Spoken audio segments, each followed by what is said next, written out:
বাবরের পরে কে বাদশাহ? হুমায়ুন। কেনে না বাবরের বেটা হুমায়ুন।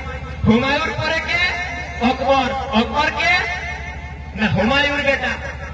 তারপরে কে না শাহজাহাঁ, যে আকবর বংশ, জাহাঙ্গীর, औरंगजेब। এই মতন চোখে আমাদের হাতে বিচার নাই ছিল।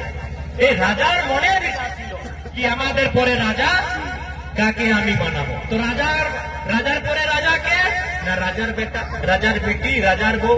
লেকিন আজকে আমাদের হাতে বিচার আছে, আমি ডিসাইড করতে পারি।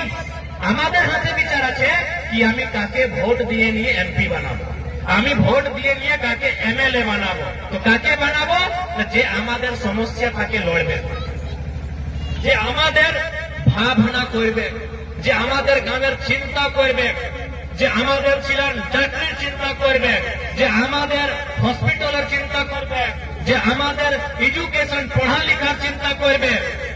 সেই মানুষকে আমি আপনার ভোট দিয়ে নিয়ে ওকে এমএলএ বানাবো। এইটা নিশ্চয়ই, এইটা প্রতিজ্ঞা করবার দরকার আছে।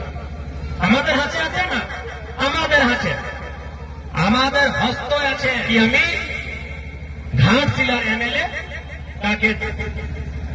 তো সেই জন্য আমরা সবাই আপনার কাছে এইটা রিকোয়েস্ট করবার জন্য আসছে কি এইবার ঘাটশিলার উপচুনাবে রামদাস দাদাকে, আর মন্ত্রীর নাম কি ছিল? রামদাস।